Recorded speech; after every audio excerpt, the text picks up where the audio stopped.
কোনো ছেলে কোনো মেয়ের জন্য ধৈর্য হারা হইয়া সে নিজে নিজে সুইসাইড করিলাই করেন না।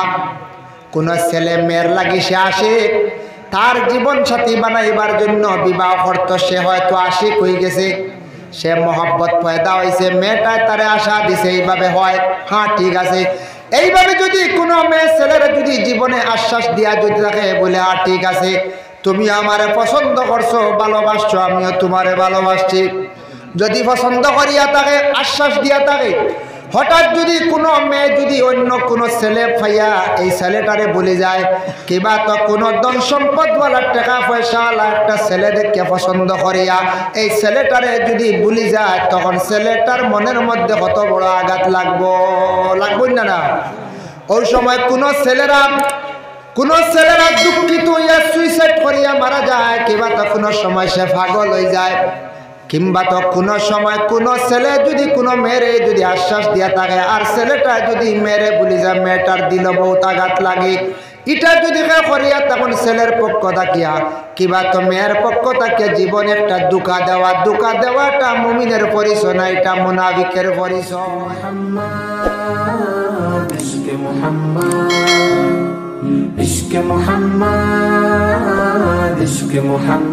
এই যে জিবরাইল ফেরেশতা, যে ফেরেশতা একদিন আল্লাহ পাক রব্বুল আলামিন রে জানাইলা কইলা আল্লাহ আপনি জান্নাত বানাইছো 8 খান, জাহান্নাম বানাইছো 7 খান, আমি বড় আশা করি আর একটাবার আমি একটা জান্নাত আমি দেখতে চাই। আল্লাহ পাক রব্বুল আলামিন ঘোষণা করেন জানাইয়া দিলা কইলা হে জিবরাইল যাও, তুমি জান্নাত দেখতে চাও, সবচাইতে ছোট একটি জান্নাত আছে, যে জান্নাতের নাম হইল গিয়া জান্নাতে নাঈম। জান্নাতে নাঈম কুরআন শরীফ আছে, ফি জান্নাতিন নাঈম, এই জান্নাতে নাঈম ওখান যাও তুমি ঘুরিয়া দেখিয়াও। জিবরাইল বড় খুশি হইছেন আল্লাহর আদেশ ক্রমে, যখন তান ডানা লইয়া উড়া আরম্ভ করলা জান্নাতে নাঈমের ভিতরে প্রবেশ করিয়া একাধারে দৌড়াইতে জিবরাইলে তান জীবনে 350 বছর পর্যন্ত জান্নাতে নাঈম দৌড়াইলা, জান্নাতে নাঈমর তান কোনো কিনারা পাইলা না। হোক একবার সুবহানাল্লাহ। 350 বছর জিবরাইল ফেরেশতা জান্নাতে নাঈমর কোনো কিনারা পাইছেন না। এই যে জান্নাতে নাঈম, ওই জান্নাতে নাঈম থেকে আরো উচ্চ পর্যায়ের সবচাইতে আলা জান্নাত হইল গিয়া ও জান্নাত। 8টি জান্নাতের মধ্যে হইছে সবচাইতে সুন্দর, সবচাইতে বেহতর বালাওয়ালা জান্নাত হইল গিয়া জান্নাতুল ফিরদাউস। এই জান্নাতুল ফিরদাউসের কথা কোরআনে আল্লাহর যাতে ঘোষণা করেন, ইন্নাল্লাযীনা আমানু ওয়া আমিলুস সালিহাতি কানাত লাহুম জান্নাতুল ফিরদাউসি নুজুলা। সূরা কফ আয়াত আল্লাহ পাক রব্বুল আলামিন ঘোষণা করেন, ইন্নাল্লাযীনা আমানু, নিশ্চয় কোনো শক সন্দেহ নাই আমি আল্লাহ পাক রব্বুল আলামিন রে এক আল্লাহ বলিয়া যারা বিশ্বাস করছে, আমার উপরে তারা ঈমান আনছে, আমারে এক বলিয়া তারা মানছে, আমি আল্লাহ ব্যতীত দ্বিতীয় কোনো পাথরে দ্বিতীয় কোনো গাছরে তারা পূজা করছে না। ইন্নাল্লাযীনা আমানু, তারা ঈমান আনছে, ওয়া আমিলুস সালিহাতি মুরাদিয়াত আছে কি আমালিস সালিহা, আমালিস সালিহা। আবার এর অর্থ আনছেন মুফাসসিরিনে কেরাম হলে মুরাদ লইছেন সালাত এবং সওম, নামাজ এবং রোজা দুইটার কথা উল্লেখ করছেন। 1 নম্বর ঈমান সে আনছে, 2 নম্বরে নামাজ এবং রোজা। এই আমালে সালিহা যখন আল্লাহর বান্দার মধ্যে যখন আই গেল, কানাত লাহুম জান্নাতুল ফিরদাউসি নুজুলা, তাদের জন্য আমি আল্লাহ পাক রব্বুল আলামিনের জান্নাতুল ফিরদাউস তৈয়ার করিয়া রাখছি, রেডি করিয়া রাখছি। যারা আমলে সালিহা আদায় করব, আমলে সালিহকারী হইব, তাদের জন্য আল্লাহ জান্নাতুল ফিরদাউস তৈয়ার করিয়া রাখছি। সুবহানাল্লাহ। রাসূলুল্লাহর মেরাজের সময় যখন একেবারে দিগর আল্লাহর রাসূল এক আসমান 2 আসমান এইভাবে আল্লাহর রাসূলে যেই সময় পাড়ি দিয়া যেই সময় প্রথমে দুজক দেখানি হইল, আল্লাহর রাসূলের দুজক দেখছেন, জাহান্নাম দেখছেন, দেখিয়া রাসূলুল্লাহ এত বেশি ভয় পাইলা। জাহান্নামের মধ্যে একটা জাহান্নাম দেখছেন, যে জাহান্নামের নাম হইল গিয়ে ওয়াইল দুজক। ওই সময় রাসূলুল্লাহ হালাত তাকি দুজক দেখছেন তার বর্ণনা মালিকে যখন খোয়া আরম্ভ করলা ওই সময় কইলা ইয়া রাসূলুল্লাহ ইয়া হাবিবাল্লাহ আমি দুজক সম্পর্কে হইয়ার ও দুজক সম্পর্কে হইয়ার যে দুজকের নাম হইয়া থাকছে গিয়া ওয়াইল দুজক বলে ওয়াইল দুজক বলে সব থেকে বড় সারার থেকে বড় মাঝখানো জাহান বড় দুজক এমন দুজক আল্লাহ বানাইছেন ইয়া রাসূলুল্লাহ আমি আপনার একটা নমুনা হইয়ার একটা বর্ণনা দিয়ার যে নমুনায়া থাকছে এমন নমুনা আল্লাহ পাক রব্বুল আলামিনে ৭০,০০০ আগুনের শহর আল্লাহ বানাইয়া রাখছে শহর বুঝাইছেন মনোহরকম ময়দান শহর বিরাট বড় আওর ওলা ৭০,০০০ আগুনের পাহাড় মানে শহর আল্লাহ বানাইয়া রাখছে এক একটা পাহাড় শহরের ভিতরে ৭০,০০০ আগুনের পাহাড় আছে ইয়া রাসূলুল্লাহ একটা পাহাড়ের ভিতরে ৭০,০০০ আগুনের গুহা আছে ইয়া রাসূলুল্লাহ একটা গুহার ভিতরে ৭০,০০০ আগুনের সন্দুক আছে আর একটা সন্দুকের ভিতরে ৭০,০০০ সাপ আর বিচ্ছু আল্লাহ তৈয়ার করিয়া রাখছে আল্লাহর রাসূলের যেমনে শুনছেন শোনা মাত্র তান ভয় লাগছে খান্দন আরম্ভ করে হায় রে আল্লাহ এত কঠিন জাহান্নাম আপনি তৈয়ার করিয়া রাখছো আমার উম্মত হল কিভাবে সেই জাহান্নামের আগুন থেকে বাঁচতা সেই জাহান্নাম সম্পর্কে আবার কুরআন ও আল্লাহর যাতে ঘোষণা করেন ইন্না শাজারাতাজ যাক্কুম তুআমুল আসিম ইন্না শাজারাতাজ যাক্কুম জাহান্নামীরা জাহান্নামের মধ্যে তাকবা খানি নাই बिल्कुल खावार कोनो किच्छु नाई क्षुधार्त थाकबा अनाहार थाकबा জাহান্নামে শুধু একটা গাছ থাকবে সেই গাছের নাম হইল জাক্কুম কেউ কইছেন গাছের ফল থাকবো জাক্কুম কেউ কইছেন বলে গাছের খাটা যেটা এটার নাম থাকবো জাক্কুম এই জাক্কুম গাছের খাটা তখন খাইব গে জাফট মারিয়া খানি পাইতো নাই ইন্না শাজারাতাজ জাক্কুম তুআমুল আসিম এমন ভাবে খাইব খাইতে সময় তার গলার মধ্যে লাগি যাইব জেলা একটা মাংসা মাছ খাইতে সময় গলার মধ্যে যখন খাটা লাগি যায় গসা লাগার পরে মানুষের বহু কষ্ট হয় না নাম এইভাবে গলার মধ্যে খাটা লাগবো একাধারে সে চিৎকার দিব খান দিতে থাকবো আল্লাহ আমার গলার খাটাটা ছুটিবার লাগে সামান্য জলের ব্যবস্থা করো একাধারে খান দিব কত বছর পর্যন্ত খান দিব জাহান্নামীরা খাটা লাগার পরে একাধারে ৪০,০০০ বছর খান দিব এর ভিতরে তার ডাকর কোনো মানুষে সাড়া দিত নাই কোনো ফেরেশতায় সাড়া দিত নাই ৪০,০০০ বছর পরে আল্লাহ একবার কইবারে বান্দা তুনখানে আমারে খালি ডাকস একটা বার খসায় বলে আল্লাহ আমি সামান্য পানি চাই আর ওই সময় আল্লাহ পাক রব্বুল আলামিন কইবা ও ফেরেশতা কল যাও সারে সামান্য জাহান্নামের পানি নিয়ে তোমরা সেই ব্যক্তির দিয়াও জাহান্নামী হলর তখন সেই গলার খাটা লাগনেওয়ালা ব্যক্তিরে গরম পানি নিয়ে দিবা খাইব খাওয়ার পরে গলা জ্বলি যাব আবার চিৎকার দেওয়া আরম্ভ করব ডাকা আরম্ভ করব একাধারে আরো ৪০,০০০ বছর পর্যন্ত ডাকিব কোনো সাড়া পাইতো নাই এত কঠিন বাবা জাহান্নাম এত কঠিন জায়গায় লাগে জাহান্নাম জাহান্নাম হয়তো আমরা বুঝি আর না দেখো তার একটা উদাহরণ স্বরূপ দুনিয়াত মানুষে কোনো সময় লড়াই করে ঝগড়া করে মায়ের খরচ দিনারাম মায়ের হল্লা দুইজনে গুছা উঠি গেল কিবা তো সম্পদ নিয়া কিবা তো গাড়ি নিয়া কিবা তো সুন্দরী রমণী নিয়া কিবা তো মাটি নিয়া মানুষে লড়াই করলো দুইজনে লড়াই করলে একজনে আরেকজনকে মারলো হয়তো একবারে হত্যা করলো নতুবা কিছু মারলো জখমি করলো কেস হইল তখন পুলিশে দরিয়া আসামি দরিয়া নিয়া প্রথমে হাজতের মধ্যে দিল প্রথমে দিল কোন জায়গায় বলে হাজত কারাগারের ভিতরে যখন নিয়া দিল 3 মাস হোক ঊর্ধ্বে 3 মাস নিচে হয়তো 2 মাস কিংবা তো 1 মাস কিংবা তো 14 দিন তার বেইল হয়ে গেল পরে আবার ম্যাজিস্ট্রেট এটা সুবিচার করলো সাক্ষী প্রমাণ হিসাবে তার বিচার করল যদি দেখা যায় সে নির্দোষ তারে খালাস দিল আর যদি দোষী সাব্যস্ত হয়ে যায় সে আবার সাজাপ্রাপ্ত হয়ে যায় সে বড় কষ্ট করে দুনিয়ার যদি সামান্য যদি কষ্ট করার কারণে সামান্য ভুল করার কারণে যদি কোনো মানুষের দরিয়া নিয়ে প্রশাসনিক লাইনে প্রশাসনের দরিয়া নিয়ে প্রথমে হাজতের মধ্যে রাখে কত কঠিন বাবা এই জায়গা দেওয়ালের ভিতরে না আছে বাবার দেখা, না আছে মায়ের দেখা, না আত্মীয় স্বজন, না স্ত্রীর দেখা, খেয়ারর সঙ্গে দেখা নাই, হয়তো সপ্তাহে 15 দিনে একদিন দেখবা, সেই দেওয়ালের ভিতরে আপনি প্রথমে হাজত খাটতে লাগেন। এইভাবে দুনিয়ার জিন্দগি যখন শেষ হইব, প্রথমে আপনার আমার আলমে বরজখের জিন্দগি, কবর থেকে হাসরের আগ মুহূর্তে আজতের জিন্দগি, দুনিয়ার জ্বালা আজত আপনার আমার খাটা লাগে 14 দিন কিংবা 90 দিন। এইভাবে কবরের গাড়ার মধ্যে যতদিন থাকবো বাবা ততদিন আজতের গাড়, কিন্তু ময়দানে মাহশর সাক্ষী প্রমাণ হিসাবে আল্লাহ পাক রব্বুল আলামিন আপনার আমার বিচার করবা। দেখো বলে আমরা দুনিয়াত মানুষকে কৌটো সাক্ষী দিয়ে ম্যাজিস্ট্রেটের সাক্ষী চায়, কিন্তু জানিয়া রাখবা মিশা সাক্ষী দেওয়া যাইবা না।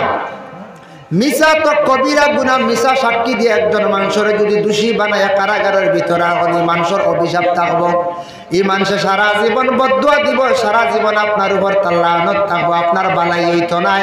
এর জন্য আল্লাহর বান্দাগণ ময়দানে মাহশর আল্লাহ পাক রব্বুল আলামিনে ফেরেশতা হল সাক্ষী স্বরূপ হিসাবে আমলনামা বাইছে তার বিচার করবা।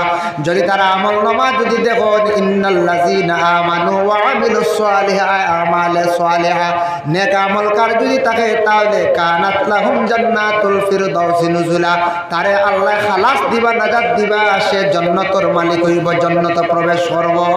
আর যদি সে আমল যদি ভালো দেখাইতে পারে না, আল্লাহ যাতে তারে আবার সাজা দান করবা, সেই সাজাটা বড় কঠিন সাজা বলে জাহান্নাম। এর জন্য আমরা সবর আলিম হলে ওয়াজ নসিহত করডা কোরআন হাদিস থেকে বুঝাইতরা বলে ও রাস্তায় গেলে খারাপ রাস্তা জাহান্নামী হইবা, ও রাস্তায় গেলে বালা রাস্তা জান্নাতি হইবা। জান্নাত পাইতে হইলে বাবা জীবনে মেহনত করা লাগবো। আপনি যদি বাড়ির যদি সুন্দর এখন ঘর বানাইয়া থাকতে চান, আপনি যদি সুন্দর পালং চান, সুন্দর যদি বিছনা চান, জীবনে পরিশ্রম করতে লাগবো, মেহনত করতে লাগবো। যত বেশি মেহনত করবা সুন্দর ঘর বানাইতে পারবা, সুন্দর পালং, সুন্দর বালা বিছনা বানাইয়া আরামের সহিত থাকতে পারবা। আর মেহনত যদি করেন না, ঘরও বানাইতে পারতা নাই, ভালো বিছনাও পাইতা নাই, আপনি গাড়িরও মালিক হইতে পারতা নাই। ঠিক তদ্রু আপনার আমার যদি সুখের জীবন, আখিরাতের জীবন যদি চাই, জান্নাত যদি চাই, তাহলে আপনার আমার এই জিন্দগি নফসর লাগে জিহাদ করি আপনার আমার আমল ঠিক করতে লাগবো বাবা। নমাজে ঠিক মতো আদায় করতে লাগবো, ফরজ রোজাগুলারে সঠিকভাবে আদায় করতে লাগবো, তখন আপনার আমার সেই সুখের শান্তির জায়গা জান্নাত পাইম। দেখো জান্নাতে নাই কি জায়গা, জান্নাতে নাই। 350 বছর জিবরাইল সফর করছেন কোন কিনারা না পাইয়া, আল্লাহ পাক রব্বুল আলামিন কইলা আল্লাহ 350 বছর পর্যন্ত আমি দৌড়াইলাম, চতুর্দিক আমি কোন সময় পাইলাম না, কিনারা পাইলাম না। আল্লাহ ইলাহে আসনি জান্নাতে নাই মোর কিনারা পাওয়ার, সাইড পাওয়ার। আল্লাহ জানাইলা জিবরাইল আমার এক বান্দা আছেন, বলে আল্লাহ আমি একজন ফেরেশতা, জান্নাতে নাই মোর কিনারা পাইলাম না। আপনি কইলা আপনার এক বান্দা আছেন, সেই বান্দাকে আপনি কইয়া দেখবা। ফেরেশতা কিনারা পাইছেন না, জান্নাতে নাই। আর আল্লাহর রাসূল জিবরাইল ফেরেশতার আল্লাহ কইতা আমার এক বান্দা আছে। ওই সময় জিবরাইল কইরা আল্লাহ কোন বান্দা আপনি আমার একটু সন্তান পরিচয় দিন। আল্লাহ পাক রব্বুল আলামিন জানান হইন ও জিবরাইল এই বান্দা তুমি দেখতে পাইবা, পরিচয় পাইবা, তুমি যাও মদিনার জমিনও মসজিদে নববীর মধ্যে নমাজ শেষ করিয়া সব দেখবা, একেবারে দিগর বাহির হইয়া যাইতে আসন, সবার শেষে দেখবা একজন ব্যক্তি থাকবা, ও ব্যক্তিরে তুমি জিজ্ঞাসা করিও, এই ব্যক্তি হইতে পারবা জান্নাতে নাইম সম্পর্কে। সুবহানাল্লাহ। জিবরাইল দৌড় মারছেন মদিনাত মসজিদে নববীর গিয়া দেখছেন নমাজ শেষ মুহূর্তেই মানুষ একেবারে দিগর মানুষ যাইতে আসন, সব বাহির হইয়া গেলা গিয়া একজন মানুষ হইছ, একজন মানুষ মসজিদে একা। আমরা মসজিদে গেলে একগুলো থাড়াউড়া থাকে নেন কোন যায়, সবর শেষে যাই আবার সবর আগে বাহির হইয়া আসি, ইলা আসিন না না একগুলো। আমরা 28 পয়দা শুক্রবার দিন হোক অন্যান্য সময় দেখো সবর পিছনে বাহির নয় ব্যক্তিকে। ও হযরতে জিব্রাইল গে দরজার সম্মুখে দাঁড়ায় মানুষের সুরত ধারণ করিয়া, অপরিচিত ব্যক্তি হিসাবে, যাতে এই ব্যক্তি আমারে জিব্রাইল ফেরেশতা বলিয়া চিনুন না। জিব্রাইল অপেক্ষা যেই সময় এই ব্যক্তি দরজার সম্মুখে আসছেন ওই সময় জিব্রাইলে গিয়ে সালাম দিছ। জিব্রাইলে গিয়া সালাম দিয়া বলে, আসসালামু আলাইকুম, আমি আপনার কাছে আসছি একটা খবর জানার জন্য, একটা জিনিস জানতে চাই। বলে কি খবর চাই? আমি আপনার কাছে একটা জিনিস জানতাম, আপনি হইতে পারবানি। এই মুহূর্তে আল্লাহর একজন ফেরেশতা জিব্রাইল, সেই জিব্রাইল ফেরেশতা কোন জায়গায় আছেন? তাই জান্নাতে নাই মোর কথা জিজ্ঞাসা না করিয়া হইতে আগে নিজে নিজে পরীক্ষা করলে আমি তো জিব্রাইল দেখে আমার হইতে পারেন। ওই সময় সেই ব্যক্তি জবাব দিয়া কইলা, আচ্ছা ঠিক আছে, এমন একটা প্রশ্ন আপনি আমার করছেন, সময় দিতে লাগবে। বলে কতটুক? বলে 2 রাকাত নমাজ পড়েব, নমাজের পরে অবশ্যই আপনার সেই প্রশ্নের জবাবটা আমি দিতে আসি। বলে আচ্ছা ঠিক আছে, নমাজ পড়েন। আল্লাহর বান্দা আবার মসজিদে নববীর মধ্যে গিয়া 2 রাকাত নফল নমাজ তাই খুব শান্তিচিষ্টভাবে শান্তি মনে 2 রাকাত নমাজ পড়িলা। নমাজ শেষ হওয়ার পরে আসিয়া দেখুন সেই ব্যক্তি দরওয়াজার সম্মুখে দাঁড়ায়। হইলা, আপনি যে আমার প্রশ্ন করলা জিব্রাইল ফেরেশতা সম্পর্কে, এই জিব্রাইলের তো নমাজের ভিতরে তাকিয়া বহু তালাশ করলাম, জিব্রাইলের তেমন কোনো সন্ধান পাইলাম না। বলে কতটুক তালাশ করছেন? কিভাবে আপনি তালাশ করলাম?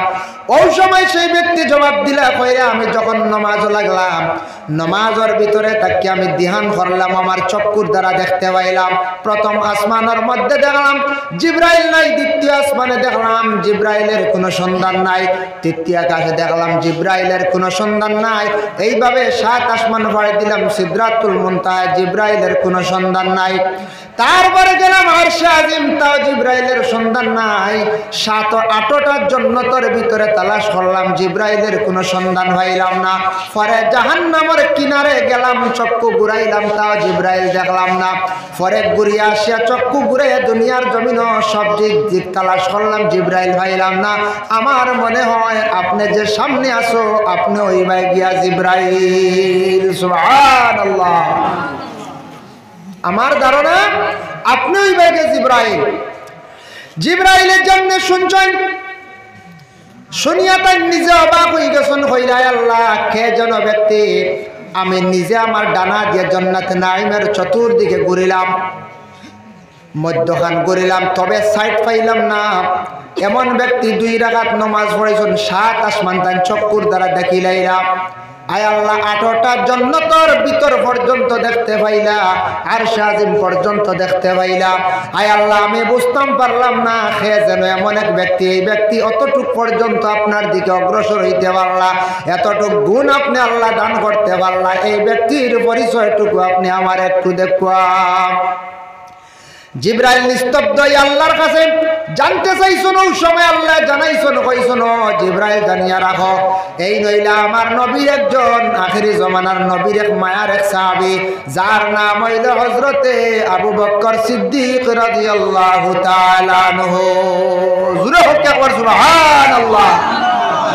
বলে আল্লাহ আবু বকর সিদ্দিক আকবর এতটুক কিভাবে অগ্রসর হইছেন?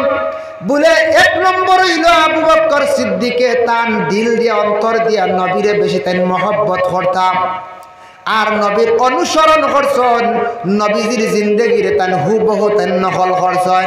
আমরার নবী কিভাবে খাইতে আসেন, নবী কিভাবে চলতে আসেন, নবীজি কিভাবে নমাজ পড়েছেন, নবীজি কিভাবে দোয়া করছেন, নবীজির আদর্শ আদর্শিত হয়েছেন, যার জন্য এই হযরতে আবু বকর একমাত্র অতটুক পর্যন্ত আল্লাহর দিকে অগ্রসর হইতে পারছেন। রে জিব্রাইল, আমি আল্লাহ পাক রব্বুল আলামিনে আবু বকর দে এতটুক পর্যায়ে নিয়ে পৌঁছাই, আবু বকর সেই ব্যক্তি তুমি পরিচয় করিয়া রাখো। জিব্রাইল অবাক। এর জন্য দেখো হযরতে আবু বকর সিদ্দিক রাদিয়াল্লাহু তাআলা আনহু যে সাহাবী, এত তান ধ্যান মুক্ত আল্লাহর নমাজে তান পড়িদা, যে নমাজের ভিতরে থাকা অবস্থায় তান চক্ষু দিয়া 7 আসমান জান্নাতের ভিতর আরশে আজিম সিদরাতুল মুনতাহা দেখতে পাইলাম। করে আল্লাহর বান্দাগান, আল্লাহর যা কিছু ইবাদত করি না কেন আপনার আমার জীবনে খুলুসিয়ত নিয়ে আল্লাহর ওয়াস্তে যদি নমাজটা পরিপূর্ণভাবে জীবনে আদায় করতাম পারে, ওরে আল্লাহর বান্দাগান আপনার আমার এই কম সময়ের ভিতরে আল্লাহর নিকটবর্তী হইতাম পারবো। তাই আল্লাহ পাক রব্বুল আলামিন জানান, আলাম নাশরাহ লাকা সাদরাক ওয়া ওয়াদানা আনকা ওয়িজরাক। আল্লাযী আনকাদা যাহরাক, ও নবী আপনার উপর থেকে আমি আল্লাহর যাতে বুঝা সরাইয়া নিছি গিয়া। বুঝা সরানি অর্থ কিটা? বুঝা দিয়ে মুরাদ হইল আপনার আগেও কোনো গুনাহ নাই, পিছনে কোনো গুনাহ নাই, নবীজির আগে গুনাহ নাই, পিছে গুনাহ নাই। এখন প্রশ্ন করবা আমরা নবীও তো ডেইলি রোজানা 100 বার আস্তাগফিরুল্লাহ পড়িছেন, হাদিসও আছে। এই নবী তো আস্তাগফিরুল্লাহ তান গুনার জন্য পড়িছেন না, উম্মতে মুহাম্মাদের জন্য একটা সবক দেখায় গেছেন। বলে ও আমার সাহাবী হল, তুমি তান জানিয়া রাখো, দেখো আমিও তওবা করিয়া, তওবা করলে মানুষের গুনাহ মাফ হয়, মানুষের দিল নরম হয়, মানুষ আল্লাহর নিকটবর্তী, আল্লাহর কাছে শর্মিন্দগি তার জাহির করে। এর জন্য তুমি তাই নলা তওবা করিও, জিন্দেগির মধ্যে গুনাহ করার পরে তওবা করলে তোমাদের গুনারে আল্লাহ মাফ দিবা। তওবার দরওয়াজা বন্ধ নাই, গুনাহ করছে বান্দা তওবা করো, রহমতের আশা নিয়ে তওবা করো, আল্লাহ পাহাড়ের মতো গুনারে আল্লাহ মাফ দিব। কিন্তু একটা জিনিস আল্লাহ মাফ দেয় না, মাফ হইতো না। কোন জিনিস? যেমন আপনার গুনাহ যত বড় বড় গুনাহ কবিরা করছে মাফ হইব, সে যদি ডরাইয়া আল্লাহর কাছে খান্দে তওবা যদি করে, তুবু ইলাল্লাহি তাওবাতান নাসুহা, নাসুহা শব্দ দিয়ে মুরাদ হইল আন্তরিকতার সহিত যদি সে তওবা করে দিল দিয়ে আল্লাহর কাছে, আল্লাহ যা জীবনে করছে গুনাহ আর আমার জিন্দগির মধ্যে করতাম না, যদি ওয়াদা করিয়া যদি তওবা করে মাফ হইব। ফরর হক কোনো সময় মাফ হইতো না, যত সময় পর্যন্ত মালিকে দাবি ছাড়ছে না অত সময় পর্যন্ত ফরর হক মাফ নাই। বলে মাফ নাই রাস্তা কিটা? ইলা আসলে আমরা ফরর হক তাকি যায় বুলবো শত তাকে আমি কইয়া খেওয়া সুই হয়তো ইলা সইচ্ছা রাখিতাম পারি। এক মাজনের ঘর খরচ গাইলাম 10,000 হয়ে গেছে, এন ছাড়ি দিলাম আর এক মাজন, ইলা হয় না। এই মাজনের ঘর গেলাম খরচ গাইলাম, এই 7,000 হয়ে গেছে, আর এক মাজন ধরে লাইলাম। খাফলর দোকানও গেলাম, যাওয়ার পরে খাফলর দোকানের ঋণ হয়ে গেছে 5,000, আর এক মাজন ধরে নিলাম, তার ঋণের কোনো খবর নাই। এইভাবে জিন্দগি বেজান আপনার আমার কি করে ঋণ করিয়া তাকে ঋণ মুক্ত হইতাম পারছি না, মালিকের কাছ থেকে দাবি ছুটাইছি না, মালিকে খুঁজিতে খুঁজিতে বাদ দিলাইছে পারছে না লইতো। আমার জীবনে শক্তি আসলো, পাওয়ার আসলো, ডরাইয়া আমার কাছ থেকে লইতে পারছে না। আপনি দিতে পারছেন না, ওসিয়ত নাই, মালিকের কাছে কইয়া আপনি দাবি ছুটান। কিন্তু ইলা যদি কোনো আল্লাহর বান্দা যদি জোর জবস্তি করিয়া যদি ঋণ আনছেন বা জোর জবস্তি করিয়া দিছেন না, দাবি ছুটাইছেন না, কিয়ামতের দিন আল্লাহর কাছে যখন গিয়া হাজির হইবা, আল্লাহর কাছে গিয়া তখন সেই ঋণওয়ালা মালিক দোকানদার মাজন গিয়া হাজির হইয়া কইবা, আল্লাহ জমিনে মানুষের কাছ থেকে আমি টাকা পয়সা লইতাম পারছি না রে আল্লাহ, আমার সেই ঋণের টাকাটা আপনি ঘুরাইয়া দেব, আমার সম্পদ ঘুরাইয়া দিন। আপনার কাছে বিচার জমিনও পারছি না লইতাম, আপনার কাছে বিচার দিলাম, আপনি আমার গুলা লইয়া দেখো। আল্লাহ কইবা তার অত টাকা তুমি জমিনও দিতে আসলানি, ও তার সম্পদ আসলে দিছ না আসানি, সে মিছা মাতি তো চাইব। তখন তার সাক্ষী স্বরূপ হিসাবে পরিচিত হলে সবকিছু ডায়েরি বুক করিয়া রাখি দিবা, আর মিছা মাতিয়া বাঁচিতে পারতা নাই। ওই সময় আল্লাহ কইবা তুমি তার দাবিটা ছুটাইলাও বলে, আল্লাহ কি দিতাম বলে, আমল নামাত থাকি তুমি এখন নেকি দেও।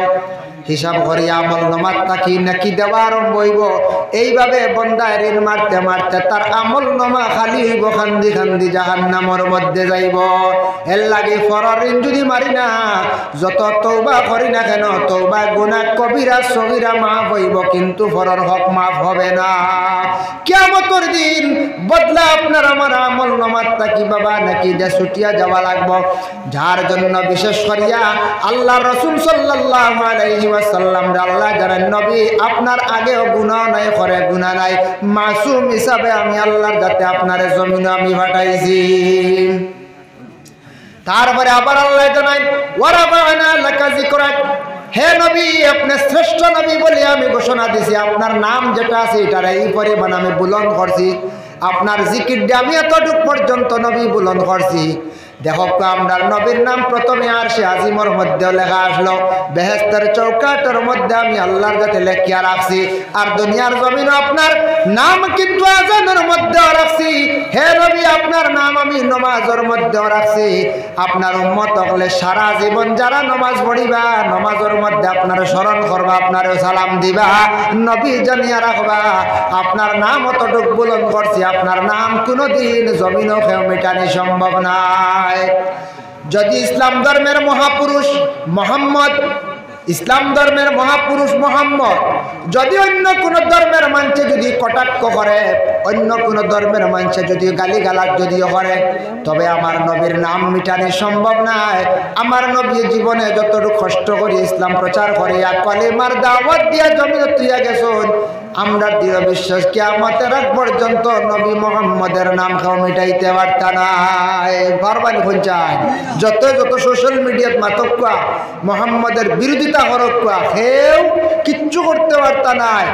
নিজে নিজে তাই ধ্বংস হইবা, বরবাদ হইবা। ওয়ারাফানা লাকা যিকরাক ফাইন্না মাল উসরি ইউসরান, ফাইন্না মাল উসরি ইউসরান। যখন তোমার সামনে মুশকিলে দেখা দিব, কোনো কঠিন জিনিস সামনে আইব, ফাইন্না মাল উসরি ইউসরান, ইন্না মাল উসরি ইউসরা। জানিয়া রাখিয়া তোমার সামনে যখন মুসিবত আইব, বড় মুসিবত পড়ব, তোমার সামনে কেস পড়ি গেছে, কিবা তো তুমি বড় বেমার পড়ছ, কিবা তো তোমার বাবা বেমার পড়ছ, কিবা তো তুমি বড় অভাবের মধ্যে পড়ছ, কঠিন বড় ধরনের মুসিবত পড়লে তুমি চিন্তা করিও না, ধৈর্য ধারণ করিও, অবশ্যই এটার পিছনে তোমার লাগি বালাই আছে। কোরআনের বর্ণনা, মুসিবত পড়লে ধৈর্য ধরো, আল্লাহরে ডরাও, স্মরণ করো, তোমার পিছনে বালাই আছে। আর মুসিবত পড়ার পরে ধৈর্য হারা হইও না। এরা অনেক সময় মানুষ ধৈর্য হারা হয়, কোন ছেলে কোন মেয়ের জন্য ধৈর্য হারা হইয়া সে নিজে নিজে সুইসাইড করেন না। কোন ছেলে মেয়ের লাগি সে আসে তার জীবন সাথী বানাইবার জন্য বিবাহ করতো, সে হয়তো আশিক হয়ে গেছে, সে মহব্বত পয়দা হয়েছে, মেয়েটায় তারে আশা দিছে, এইভাবে হয়, হ্যাঁ ঠিক আছে। এইভাবে যদি কোনো মেয়ে ছেলেরা যদি জীবনে আশ্বাস দিয়া যদি থাকে, বলে আর ঠিক আছে, তুমি আমারে পছন্দ করছো, ভালোবাসছো, আমিও তোমারে ভালোবাসছি, যদি পছন্দ করিয়া থাকে, আশ্বাস দিয়া থাকে, হঠাৎ যদি কোনো মেয়ে যদি অন্য কোনো ছেলে পাইয়া এই ছেলেটারে বলে যায়, কিবা তো কোনো ধন সম্পদওয়ালা টাকা পয়সাওয়ালা একটা ছেলে দেখে পছন্দ করিয়া এই ছেলেটারে যদি বলে যায়, তখন ছেলেটার মনের মধ্যে কত বড় আঘাত লাগবই না। ওই সময় কোনো ছেলেরা দুঃখিত হইয়া সুইসাইড করিয়া মারা যায়, কিবা তো কোনো সময় সে পাগল হয়ে যায়, কিংবা তো কোনো সময় কোনো ছেলে যদি কোনো মেয়েরে যদি আশ্বাস দিয়া থাকে, আর ছেলেটা যদি মেয়েরে বলি যায়, মেয়েটার দিল বহুত আঘাত লাগে, এটা যদি করিয়া তখন ছেলের পক্ষ থাকিয়া কিবা তো মেয়ের পক্ষ থাকিয়া জীবনে একটা দুঃখা দেওয়াটা মুমিনের পরিচয় না, এটা মুনাফিকের পরিচয়। যার জন্য বিশেষ করে আল্লাহর বান্দাগণ ইলা যদি দুঃখা হঠাৎ যদি কেউ দিলাই, কিবা তো কোনো বিবাহিতা মহিলা স্বামীর ঘরে আসন, বিভিন্ন ক্রমে নির্যাতন চলের, তার এটা একটা মুসিবত হওয়ার পরে ধৈর্য হারা না হইয়া সুইসাইড করিয়া জলদি মরার জন্য জানি কুফরি অবস্থায় মারা যাইবা। এর লাগে মহিলা ধৈর্য ধারণ করতে কয়েকদিন পরে অবশ্যই বালাই আসান হইব, সুখের জীবন হইব। যার জন্য মুসিবত পড়ছে ধৈর্য হারা হইতা না, সবর করবা, সবর করলে অবশ্যই আল্লাহ পাক রব্বুল আলামিন আপনার পিছনে বালাই জাযা আল্লাহ দান করবে, এটা আর কোরআনের হুকুম সত্য। অনেক মুসিবত পড়ে পরে মানুষের বালাই হয়, যেটা সাই করিয়া দেখবা। যার জন্য মুসিবত পড়লে ধৈর্য হারা হইতা না, আপনি ধৈর্যশীল হইতে লাগবো, সবর করতে লাগবো, পরে অবশ্যই আপনার বালাইটা হবে। ফাইজা ফারাক্তা মানসাব, যখন তুমি তাই বিভিন্ন কাজ কাম যা কিছু আছে এটার থাকি ফারি কইবাই, ওয়াইলা রাব্বিকা ফারগাব, আল্লাহর ইবাদতের দিকে তুমি তাই মশগুল হয়ে যাও। আল্লাহর নির্দেশ বন্দারে, তুমি এখন বিবাহ করছো, তোমার দৈনন্দিন জীবন আছে, স্ত্রী আসুন করে খাস ঘাম করডাম, তোমার খাস ঘাম যখন শেষ হইল অবসর সময় কি করো? তুমি আল্লাহর জিকিরের মধ্যে মগ্ন হও। স্বামী তুমি খাস ঘাম ব্যবসা বাণিজ্য করডায়, তোমার এটা জরুরত না হইলে তোমার পরিবার চলতো নাই। যখন আল্লাহ ডাকার সময় আইছে সময় মতো আল্লাহরে ডাকো। অবসর সময় গেছো ফাইলা ফাইজা ফারাগতা ফানসাব ওয়া ইলা রাব্বিকা ফারাগাব, আল্লাহর ইবাদতের দিকে তুমি মগ্ন হয়ে যাও, অগ্রসর হয়ে যাও। আল্লাহ তো নিষেধ করছেন না তুমি খাস খাম ব্যবসা বাণিজ্যটা করতে না, ইকান কইস না করছেন না। কুরআন অন্য জায়গায় কইছেন ফাইজা কুদিয়াতিস সালাত, যখন তুমি নামাজ তাকি বাড়ি কইবা ফান্তাশিরু ফিল আরদ, জমিনে তুমি রিজকের সন্ধানে যাও, আমি আল্লাহর যাতে তোমার রিজকের মধ্যে বরকত দিমো, তোমার রুজির দরওয়াজা খুলিয়া দিমো, তোমার রুজির রাস্তা আমি আল্লাহ যাতে বাতাইয়া দিমো, দেখাইয়া দিমো। কইছেন নি বলে খালি গরো নামাজ পড়ো গরো পানি দিলে জি জি ইলা নাই, গরো খালি নামাজ পড়ো আর গরো পানি দিলে ইলা নাই। এক বেটা শুনছে যে মৌলানা সাহেব কইছেন যে আল্লাহর নমাজ পড়িলে আল্লাহর বেশরি রাখিলে আল্লাহ খাওয়াইবা, তে আর আল্লাহর হাওলা বাড়িতে বার হইতাম কইয়া জঙ্গলে গেছে গিয়া, জঙ্গলে গিয়া খালি আল্লাহ ডাকে, ডাকতে ডাকতে কিচ্ছু আর পায় না, বুঝাইছিল না, ডাকতে ডাকতে কিচ্ছু পায় না, উপাস লাস্টে অচেতন হয়ে ভাড়া ভরে দিয়েছে। হরিণ শিকারি গেছে বীরৈন্যর মশা লইয়া, বীরৈন্যর তার মশা আসলো, শিকারে গেছে, একটা দেখে একজন মানুষ হুশ জ্ঞান হারা মানুষটা মাটির মধ্যে পড়া। ওই সময় মুখ ভানি দিছে, কিছু মুখ লড়াইছে, তার হুশ আইছে একটু, পরে আবার দাঁতর খবর খুলে না চামচ দিয়ে কুচাইয়া আবার সামান্য খানি খাওয়াইছে। শেষে উঠিয়া হুশ আইছে, কই ধরে আল্লাহরে ডাকিসলাম তো আল্লাহ তো হাসাও খানি পয়লা দিলা না, পরে এমন দিলা এমন ভাবে আল্লাহ খাওয়াইলা, দাঁতর খবর ছুটাইয়া আল্লাহ বীরৈন্যর মশা খাওয়াইলা। দেখছুন নি বেটার খাওয়াইছুন না না বেটা ক আল্লাহ এমন খাওয়াইলা, বীরৈন্যর মশা খাওয়াইলা, দাঁতর খবর ছুটাইয়া। আল্লাহ খান বন্ধা মারণ্য পঞ্চায়েত হায়াতুল হায়াওয়ান কিতাব দেখলাম হযরত দানিয়াল আলাইহিস সালাতু ওয়াস সালাম, হেও দানিয়াল কইছেন ওলি, এটা নিয়ে মাআল্লিফ তেলাম। দানিয়াল একজন নবী, বিশেষ করে মুতাবার রাওয়ায়াত হলো হযরত দানিয়াল আলাইহিস সালাতু ওয়াস সালাম রে আল্লাহ পাক রব্বুল আলামিন তানের একজন বালা একজন আবিদ আল্লাহ সৃষ্টি করছেন। ইটার নবী এবং আবিদ এবং ওলি ওটা নিয়ে বিভিন্ন ইখতিলাফ আছে। দানিয়াল একদিন রাস্তার দিকে হাঁটতে যাইতে আসন, চিরশত্রু দুশ্মনে কি করলো, দানিয়াল ডে ধাক্কা মারি একটা কুয়ার মধ্যে ফেলাই দিল। দেখুন কত বড় বুজুর্গ ফেলাইছেন না না।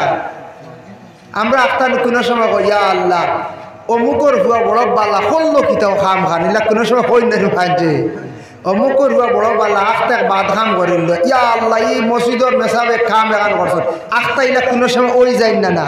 এটা বালা মানুষের পিছনে শয়তান থাকে, বালা মানুষের পিছনে শয়তান থাকে, শয়তানে চাইব বালা মানুষের নষ্ট করতো, বুড়া মানুষের কাছে যায় না। যে একবারে নমাজও নাই রোজাও নাই জিকির আজকার নাই কিচ্ছু নাই, এমদা বেমারও নাই কিচ্ছু নাই, বেহদ চলডা, তুমি আপনিও কইবা আল্লাহ আমি নমাজও করি, কোরআন তিলাওয়াত করি, পড়াশোনাও করি, শিরনিও মাঝে মধ্যে করি, খতমও পড়াই, আমার ভাই বেমার আজার মরকি ছাড়ে না, তা কই না মাঝি কি তাহলে জানেননি। যেন আল্লাহরে ডাকিতে নরে আল্লাহ বিভিন্ন ক্রমে আরো পরীক্ষা করো, যত বড় পরীক্ষা তত বড় দরজা নবীক লরে আল্লাহ পরীক্ষা করছে।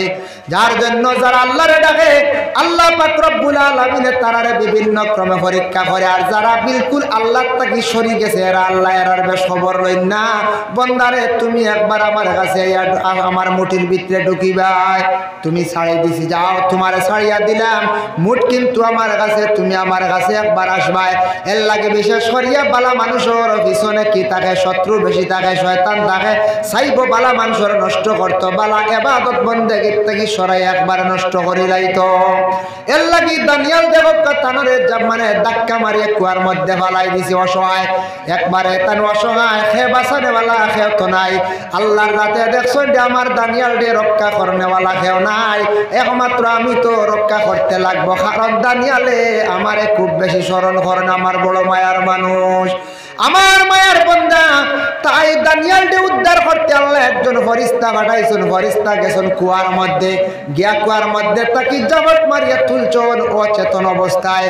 ওই সময় দানিয়ালে কইলারে বা খেয়া মারে রক্ষা করলাই, বলে আমি আল্লাহর একজন ফরিস্তা, আল্লাহ আমারে পাঠাইছেন আপনার রক্ষা করার লাগি, আল্লাহ আমারে পাঠাইছেন, সুবহানাল্লাহ।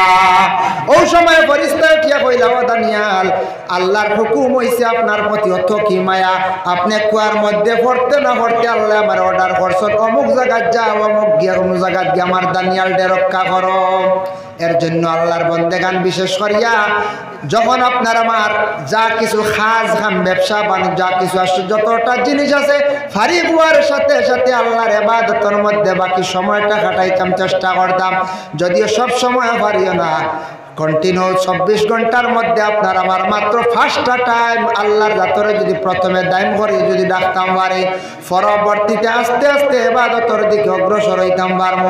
যে 5টা টাইম হইল 5 ওয়াক্তের নামাজ, এই 5 ওয়াক্তের নামাজ যদি জীবনে আপনার আমার নফসর লাগে লড়াই করিয়া জিহাদ করিয়া যদি অগ্রসর হয়ে যায় তাহলে আল্লাহর বান্দাগান নামাজ যদি আদত যদি করিলাই তাহলে জীবনে আর নামাজ ছাড়তে পারতাম না। প্রথম হইল নফসল লাগে লড়াই, নফসল লাগে জিহাদ। যারা বড় বড় তরিকতর বুজুর্গ হল আছেন সিলসিলার সবক চালাইতরা সবক চালানেওয়ালা ইতার ক্লাস আছে, এক ক্লাসের পর আরেক ক্লাস, এক ক্লাসের পর আরেক ক্লাস, ওলা একটা ক্লাস আছে মুজাহাদা হয় নফসল লাগে নিজর নফসল লাগে কলবল লাগে লড়াই করা, নফসল লাগে জিহাদ করা। নফসে হতারে টানের আমি গুড়িয়া আমার বালা রাস্তা তাওয়া যখন নফস কলবে ফর্সা বানাই লিমু ফ্রেশ বানাই লিমু সবটা ফ্রেশ দেখবো, সব বালা দেখবো, সারা দেখবো বালা আমি দেখবো বুড়া। এর জন্য বিশেষ করিয়া আল্লাহ পাক রব্বুল আলামিনের 3 বছর বয়সকালে নবীজির সিনাসাক আল্লাহ করাইছেন, আবার 10 বছর বয়সে নবীর আরেকবার সিনাসাক হইল। বলে এখানে ছেলে এবং মেয়েরা যখন 10 বছর বয়স হয় 10-এর পরে সে বালিগ হয়। কোনো ছেলে 11 বালিগ, কিবা তো 12, কিবা তো 13, কিবা তো 14, কিবা তো 15, মোটামুটি 10-এর পরে 15-এর ভিতরে ছেলে বালিগ হইয়া থাকে। আর মেয়ে সন্তান কোনো সময় 12-এর ভিতরে আবার 10 থেকে 12-এর ভিতরে বালিগ হয়ে যায়। এর জন্য বিশেষ করিয়া ছেলে এবং মেয়ে বালিগ হওয়ার সাথে সাথে তাদের মনটা আরেক রকম হয়ে যায় গিয়া, মনটা অন্যরকম ডিভাইড হয়ে যায় প্রত্যেক পুরুষ এবং মহিলার সেইভাবে। যার জন্য বিশেষ করে আল্লাহ পাক রব্বুল আলামিনে আমার নবীর সিনাসাক করাইছেন, দিলটার এই পরিমাণ ফর্সা করছেন যে নবীর আল্লাহ এতটুক পর্যন্ত আলোকিত করছেন 10 বছর বয়স থাকিয়া। আল্লাহর রসুলের 40-এর আগ মুহূর্তে 40 বছরে আরেকবার সিনাসাক হয়েছে। এর আগ মুহূর্তে আমরার নবীজির জিন্দগির মধ্যে এই ধরনের কোনো ফাঁসার কোনো জিনিস পাওয়া গেছে না। হয়তো কোনো ছেলে কিবা তমে 14, 15, 16, 17 বছর হয়েছে, তার মধ্যে ফাঁসাইয়ত খাজাই রয়ে গেছে গিয়া, কারণ তার যৌবনের কারণে ফাঁসাইয়তর বুড়াই খাজাই রয়েছে। আল্লাহ আমরার নবীর এতটুক পরিষ্কার করছে 10 থেকে 40-এর ভিতরে এই ধরনের কোনো বুড়া খাজাই রয়েছে না। যার জন্য আল্লাহ নবীরে 10 থেকে 40-এর ভিতরে একবার আল্লাহ সিনাজাক করাইছে। সুবহানাল্লাহ। আল্লাহ পাক রব্বুল আলামিনে আমরা প্রত্যেকরে বেশি বেশি করিয়া নেক আমলগুলা করতাম। আল্লাহ আমরা তৌফিক দিত, গুনার কাছ থেকে বাঁচার চেষ্টা করতাম, আল্লাহ আমরা তৌফিক দান করত। বিশেষ করে আমরা আবু বকর সিদ্দিকের মতো নবীর জেলা অনুসরণ করছেন, নবীজির কওল ফেল সব কিছুরে তান একবারে অবিকুল নকল করছেন। আমরা আল্লাহ সুন্নত মোতাবেক চলার চেষ্টা করতাম, আদব আখলাক চরিত্র সুন্দর করতাম। আল্লাহ আমরা তৌফিক দান করত। সবে হোক আল্লাহুম্মা আমিন। ওয়া মা আলাইনা ইল্লাল বালাগ ওয়া আখিরু দাওয়ানা আলহামদুলিল্লাহি রাব্বিল আলামিন।